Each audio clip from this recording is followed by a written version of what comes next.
السلام علیکم ورحمۃ اللہ وبرکاتہ۔ الحمد للہ رب العالمین والصلاة والسلام علی سید الانبیاء والمرسلین، اما بعد فاعوذ باللہ من الشیطان الرجیم، بسم اللہ الرحمن الرحیم۔ یا ایہا الذین آمنوا اتقوا اللہ وکونوا مع الصادقین، صدق اللہ مولانا العظیم وصدق رسولہ النبی الامین المتین الکریم، ونحن علی ذلک لمن الشاہدین والشاکرین والحمد للہ رب العالمین۔ حصول برکت کے لیے انتہائی عقیدت و محبت کے ساتھ حضور اکرم سید عالم جناب محمد رسول اللہ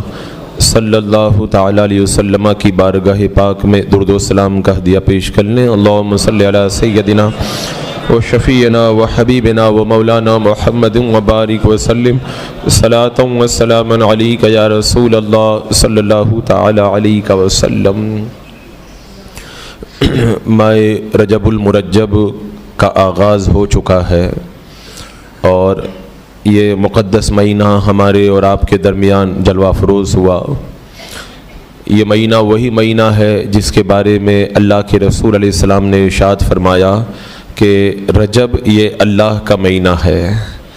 ابھی جو مہینہ چل رہا ہے میرا آقا علیہ السلام نے فرمایا یہ اللہ کا مہینہ ہے، اور شعبان میرا مہینہ ہے، رمضان میری امت کا مہینہ ہے۔ سارے مہینے جتنے ہیں سب اللہ ہی کے مہینے ہیں، لیکن خاص طور سے رجب کو جو اللہ کا مہینہ کہا گیا اس کی وجہ یہی ہے کہ اس مہینے سے اہل ایمان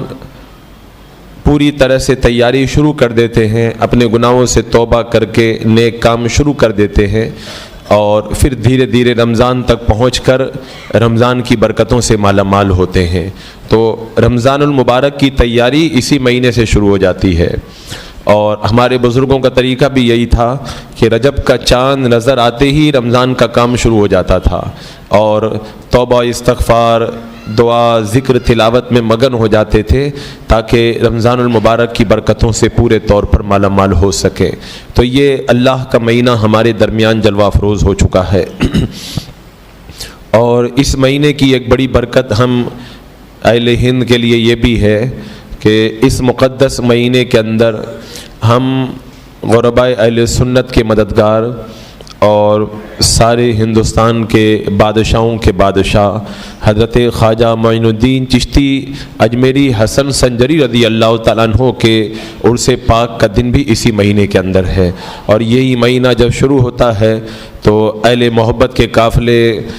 رخت سفر باندھتے ہیں اجمیر معلیٰ کی طرف، اور اپنے عظیم محسن کی بارگاہ میں اپنے عقیدتوں کا خراج پیش کرنے کے لیے چھٹی شریف کے اندر حاضر ہونے لگ جاتے ہیں۔ تو حضرات مکرم یہ مہینہ اس اعتبار سے خواجہ غریب نواز رضی اللہ تعالیٰ عنہ کے عرس پاک کا بھی مہینہ ہے۔ یہ عطا رسول حضرت خواجہ معین الدین چشتی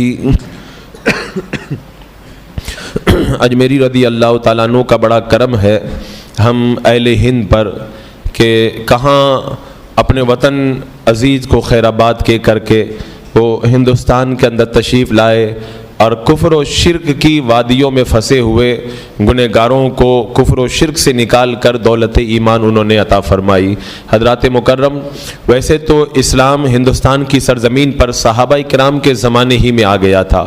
اور پھر باضابطہ طور پر پہلی صدی کے اندر یعنی اللہ کے رسول علیہ السلام کے وصال سے 100 سال پورے ہونے سے پہلے محمد ابن قاسم باقاعدہ ہندوستان کے اندر اسلامی فوجوں کے ساتھ آئے، اور ہزاروں کی تعداد میں اہل ایمان اور مسلمان ہندوستان کے اندر پھیل گئے، اور پھر اس کے بعد میں وقتاً فوقتاً ہندوستان کی سرزمین پر اسلامی بادشاہ آتے رہے۔ سلطان محمود غزنوی آئے، اور پھر ان کے رشتہ دار بحرائے شریف کی سرزمین پہ آرام فرما غازی سرکار آئے، اور پورے ہندوستان کو انہوں نے گہوارہ اسلام بنایا۔ لیکن حضرت غازی سرکار بحرائچی رضی اللہ تعالیٰ عنہ کے شہادت کے بعد میں ہندوستان پہ جو کفر کا اندھیرا پھیلا تھا اور یہاں پر مسلمان پھر ڈھونڈنے سے مشکل سے نظر آتا تھا، جو شہدائے کرام نے اپنے خون کی قربانیاں دے کر کے ہندوستان کے چپے چپے پہ جو اسلام پھیلایا تھا، ان شہدائے کرام کے دنیا سے جانے کے بعد پھر دوبارہ کفر کے اندھیرے ہندوستان میں چھائے، تو پھر ہندوستان میں ضرورت پڑی تھی ایک ایسے مرد مجاہد کی جو آئے اور اپنی بے لوث قربانیوں کے ذریعے دوبارہ ہندوستان کے اندر اسلام کو زندگی عطا فرمائے۔ تو آپ جانتے ہیں دولت ایمان ابتدا میں بھی جس کو ملی ہے میرے آقا علیہ السلام کے دم قدم سے ملی ہے، اور قیامت تک جس کو بھی دولت اسلام ملے گی تو اللہ کے رسول علیہ السلام کے در دولت سے ہی سے عطا ہوگی، اور اللہ کے رسول علیہ السلام جہاں چاہتے ہیں، جب چاہتے ہیں، جدھر چاہتے ہیں اسلام کی دولت عطا فرمانے کے لیے اپنے مقدس عشاق کو بھیج دیا کرتے ہیں۔ ہندوستان کے کفر کو دیکھتے ہوئے اللہ کے رسول علیہ السلام نے ہندوستان کے لوگوں پہ نظر کرم فرمائی اور اپنا ایک مقدس شہزادہ حضرت خواجہ معین الدین چشتی اجمیری رضی اللہ تعالیٰ عنہ کو ہندوستان کے اندر جلوہ بار فرما دیا۔ اور آپ کو یہ شاید معلوم ہوگا کہ حضرت خواجہ معین الدین چشتی اجمیری رضی اللہ تعالیٰ عنہ اور غوث پاک رضی اللہ تعالیٰ عنہ کے درمیان ماموں بھانجے کا رشتہ ہے۔ رشتے کے اندر حضرت خواجہ غنی نواز رضی اللہ تعالیٰ عنہ یہ بھانجے ہیں غوث پاک رضی اللہ تعالیٰ عنہ کے، کیونکہ میرے خواجہ غنی نواز رضی اللہ تعالیٰ عنہ کی والدہ حضرت مائے نور ام الورا رضی اللہ تعالیٰ عنہ یہ چچیری بہن تھی۔ یہ حضرت ام الورا رضی اللہ تعالیٰ عنہ جو میرے خواجہ غنی نواز رضی اللہ تعالیٰ عنہ کی والدہ محترمہ ہے، یہ چچیری بہن تھی غوث پاک رضی اللہ تعالیٰ عنہ کی، تو رشتے کے اندر غوث پاک کی چچیری بہن ہوئی، تو اس اعتبار سے غوث پاک رضی اللہ تعالیٰ عنہ یہ ماموں ہوئے حضرت خواجہ معین الدین چشتی اجمیری رضی اللہ تعالیٰ عنہ کے۔ تو یہ ایک مقدس رشتہ تھا حضرت خواجہ غنی نواز رضی اللہ تعالیٰ عنہ کا غوث پاک رضی اللہ تعالیٰ عنہ سے۔ اور آپ کو معلوم ہوگا کہ میرے غوث پاک رضی اللہ تعالیٰ عنہ نے بھی بڑی نوازشیں فرمائی حضرت خواجہ غنی نواز رضی اللہ تعالیٰ عنہ پر۔ جب حضرت خواجہ غنی نواز کی عمر شریف صرف 15 سال کی تھی تبھی آپ کے والد انتقال کر گئے تھے، اور یہ بھی آپ نے بارہا سنا کہ اپنے ورثے کے اندر جو تھوڑا سا مال باغ وغیرہ پایا تھا پنچکی، وہی سب کام کیا کرتے تھے، لیکن اللہ تعالیٰ جس کو نوازنا چاہتا ہے اس کو کیسے کیسے نوازتا ہے۔ کہتے ہیں کہ اللہ تعالیٰ جب کسی پہ کرم کرتا ہے تو بندے کو خود چل کر کے نہیں جانا پڑتا، اللہ کا کرم خود اس کے گھر میں آ کر کے برسا کرتا ہے۔ حضرت خواجہ غنی نواز رضی اللہ تعالیٰ عنہ اپنے باغ ہی میں ہے، جوانی کا عالم ہے، لیکن اللہ کی رحمتیں جب مائل ہوئی اپنے ولی کو اللہ رب قدیر نے حضرت ابراہیم کندوزی کو جب ان کے باغ میں بھیج دیا، اور صرف ایک چھوٹا سا روٹی کا ٹکڑا حضرت خواجہ غنی نواز رضی اللہ تعالیٰ عنہ کو حضرت ابراہیم کندوزی نے عطا کیا، اس ایک ٹکڑے کی یہ برکت تھی کہ حضرت خواجہ غنی نواز کے دل کی دنیا بدلی اور ساری دنیا کو خیر آباد کہہ کر کے رائے مولا کے اندر وہ نکل پڑے۔ کہتے ہیں نا کہ نگاہ ولی میں وہ تاثیر دیکھی، بدلتی ہزاروں کی تقدیر دیکھی۔ اللہ کا ولی جب نظر کرتا ہے تو روٹی کے ایک ٹکڑے کے اندر لوگوں کو ولایت عطا فرما دیتا ہے۔ حضرت ابراہیم کندوزی مجذوب رحمۃ اللہ تعالیٰ علیہ نے اپنے منہ سے لگائے ہوئے ایک روٹی کے ٹکڑے کے ذریعے حضرت خواجہ غنی نواز رضی اللہ تعالیٰ عنہ کے دل کی دنیا کو بدلا، اور پھر حضرت خواجہ غنی نواز رضی اللہ تعالیٰ عنہ تلاش پیر کے اندر کہاں کہاں نہیں گھومے، جہاں بھی جاتے وہ یہی کہتے آپ کا حصہ کہیں اور ہے، آپ کا حصہ کہیں اور ہے۔ پھر آخر میں حضرت خواجہ غنی نواز فرماتے میں بغداد شریف پہنچا۔ بغداد کی سرزمین پر جب میں پہنچا حضرت جنید بغدادی رضی اللہ تعالی عنہ کی مسجد میں گیا۔ جب حضرت جنید بغدادی کی مسجد میں پہنچا تو میں نے کیا دیکھا، حضرت ابراہیم ہرونی رضی اللہ تعالی عنہ کی بارگاہ کے اندر میری حاضری ہوئی، اور جب میری پہلی نظر پڑی تو پہلی نظر ہی کے اندر میں سمجھ گیا کہ اللہ تبارک و تعالیٰ نے میرا حصہ یہاں پہ رکھا ہے۔ حضرت ہرونی رضی اللہ تعالیٰ عنہ کی بارگاہ کے اندر حاضر ہوئے، اور اس مقدس پیر نے بھی جب پہلی نظر فرمائی، پہلی نظر ہی کے اندر پہچان لیا کہ یہ آنے والا بندہ کوئی عام بندہ نہیں ہے، یہ اپنے دل کے اندر ایک بڑی عظیم کائنات رکھتا ہے۔ اور حضرت امام ہارونی رضی اللہ تعالیٰ عنہ نے حضرت خواجہ غنی نواز رضی اللہ تعالیٰ عنہ کو قریب بلایا، بلانے کے بعد میں فرمایا 21 مرتبہ قل هو اللہ شریف پڑھو، اس کے بعد میں فرمایا کہ درود پاک کا ورد کرو، پھر سورہ بقرہ کا ورد کروایا، اور اس کے بعد میں فرمایا ہماری خانقاہ کا یہ رواج ہے، ایک دن کا چلہ کروایا جاتا ہے، ایک رات اور ایک دن کے لیے انہیں تنہائی میں بٹھا دیا، تنہائی سے بلانے کے بعد میں فرمایا 1000 مرتبہ قل هو اللہ شریف پڑھو۔ قل هو اللہ شریف جب 1000 مرتبہ آپ نے پڑھ لیا تو آپ نے قریب بلایا اور حضرت خواجہ غنی نواز رضی اللہ تعالیٰ عنہ کا ہاتھ پکڑ کر کے کہا کہ آسمان کی طرف دیکھو تمہیں کیا نظر آتا ہے؟ کہا مجھے 7 آسمان نظر آتے۔ کہا زمین کی طرف دیکھو تمہیں کیا نظر آتا ہے؟ کہا تحت الثری تک مجھے سب کچھ نظر آتا ہے۔ فرمایا کہ پھر بیٹھ کر کے کچھ دیر اللہ کا ذکر کرو، ذکر الہی کے اندر مگن رہے۔ پھر قریب بلا کر کے فرمایا آسمان کی طرف دیکھو کیا نظر آتا ہے؟ کہا مجھے حجاب عظمت تک سب کچھ نظر آ رہا ہے۔ اور اس کے بعد میں فرمایا میری دونوں انگلیوں کے درمیان دیکھو تمہیں کیا نظر آتا ہے؟ جب دونوں انگلیوں کے درمیان دیکھا تو انہوں نے کہا کہ حضور مجھے ساری کائنات آپ کی انگلیوں کے درمیان نظر آ رہی ہے۔ ہاتھ پکڑ کر کے کہا اللہ تو معین الدین کو اپنی بارگاہ کے اندر قبول فرما لے۔ اور اس طرح سے پیر و مرشد نے حضرت خواجہ غنی نواز رضی اللہ تعالیٰ عنہ کو بارگاہ مولا تک پہنچا دیا، اور پھر 20 سال تک اپنے پیر کی حضرت خواجہ غنی نواز رضی اللہ تعالیٰ عنہ خدمت کرتے رہے۔ اور اسی دوران جب حضرت خواجہ معین الدین چشتی اجمیری رضی اللہ تعالیٰ عنہ اپنے پیر و مرشد کے ساتھ میں حج کے لیے گئے، میزاب رحمت کے لیے خانہ کعبہ میں پیر و مرشد نے دعا کی تھی اے اللہ تو معین الدین کو قبول کر لے، تو غیب سے آواز آئی تھی ہم نے معین الدین کو قبول کیا۔ پھر بارگاہ مصطفیٰ جان رحمت صلی اللہ علیہ وسلم نے پیر و مرشد کی بارگاہ میں جب ہو کر کے پہنچے ہیں اور پیر و مرشد نے کہا اے معین الدین بارگاہ مصطفیٰ جان رحمت میں سلام پیش کرو، انہوں نے سلام کیا ہے، بارگاہ سے جواب آیا تو کہا کہ مبارک ہو معین الدین تمہارا کام ہو چکا ہے، اللہ کے رسول علیہ السلام نے تمہیں قبول فرما لیا۔ یہ ساری قبولیتیں اپنے دامن میں سمیٹے 20 سال تک اپنے پیر و مرشد کی خدمت کرنے کے بعد انہیں یہ حکم دیا گیا اب تمہیں جا کر کے ہندوستان کی سرزمین پر ایمان کا اجالا پھیلانا ہے۔ بارگاہ مصطفیٰ جان رحمت کے اشارے پر حضرت خواجہ غنی نواز رضی اللہ تعالیٰ عنہ ہندوستان کے اندر جلوہ بار ہوئے، لیکن اس کا یہ مطلب نہیں ہے